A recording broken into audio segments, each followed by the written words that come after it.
We've invited Alicia Wood, who's sitting here, to help introduce today. Alicia is working for the Valuing People team on two areas of the priority work for this year in London. Personalisation, which she may explain in slightly simpler terms in a moment, which is about helping people, individuals, get more choice and control over their lives, I think, in different ways. And also, she also has a specialism in housing issues, and so will be leading on housing work for the Valuing People team in London, which is really good news. It's really, really nice to be here. My name's Alicia, as John said, and so for the next 12 months I'm going to be working with the Valuing People support team to make sure that people know what personalisation is all about. Who's confused? We all are. Okay, so we hear all of these different words, this language used, and often a lot of it is meaning the same thing. So what I'm going to do now is I'm just going to take you through each of those and try to make clear what they're all about. So, first of all, most of us, or nearly all of us, have heard about person-centred planning. So we all know what that is, don't we? We know it's about really thinking about what people want as individuals and getting them what they want. Who knows somebody who's got a lovely plan, but their life hasn't changed? No. So we know that we can have really good plans, but what we know is that there are lots of people that might have good plans, and the organisations that support them say, we do person-centred planning, aren't we good? And people still haven't got decent lives. They're still not equal, ordinary citizens.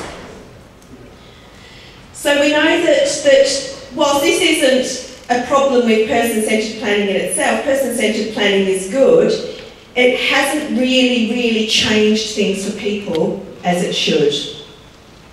But what we also know is that for people with learning disabilities, that direct payments hasn't worked for lots and lots of people.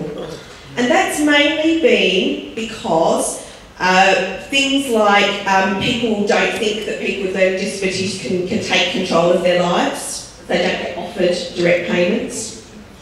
Is everyone aware that happens? Yeah. Values into action, know a lot about that. And sometimes you might not actually want a personal assistant.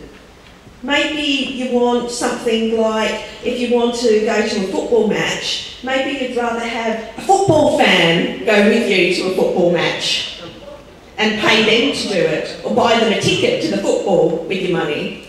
You can't do some of these things with direct payments, and so they're not very flexible. They've been really good for some people, and they're still part of all of this, but they haven't been flexible enough. So, it really is about people getting control over their support and their lives. So what we do at In Control is we have local authority members at the moment, and what those members say they're going to do is that they're going to help people take control of their lives through what's called self-directed support, so giving people the money to make those choices. Too many people are still in day centres, in residential care homes, in shared housing that they don't want to be in. We still think that people don't have enough control, professionals decide too much about your life.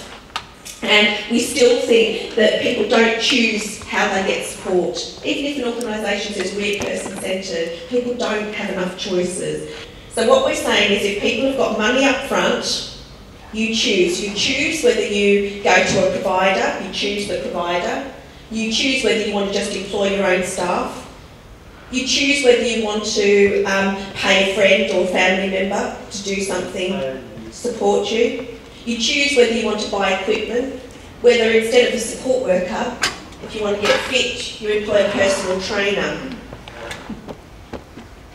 Where if you want to learn about computers, instead of an organisation, a support organisation providing support for you, you pay someone who's a computer trainer to come and work with you.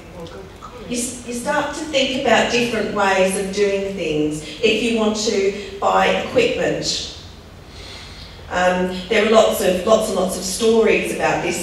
One particular one stays with me was a young man who he got one of those labels of challenging behaviour. I don't know if you've ever had one, but you know, lots of people get them very unfairly. And this chap was booted out of every single service, and his family didn't know what to do. He was only a young man. And one of the things that he loved doing the most in the world and really helped him to feel safe and comfortable was going on a quad bike. Does everyone know what a quad bike is? One of those big four-wheel tractor motorbike things. And so he got his individual budget, and part of it he used to buy a quad bike. And he paid family members, personal assistant supporters who actually liked quad biking to go out with him on his quad bike every day. And you know, it's not a surprise actually that because this guy is actually doing what he wants to do and getting what he needs, he hasn't got challenging behaviour anymore. You know, so these things are really, really important. We've got to be able to be more flexible with money.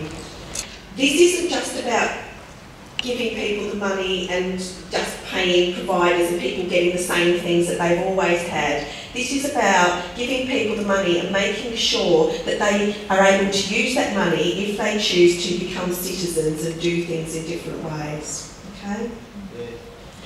Okay, so what are the government doing about this? Back in December, the end of last year, was this policy document called Putting People First.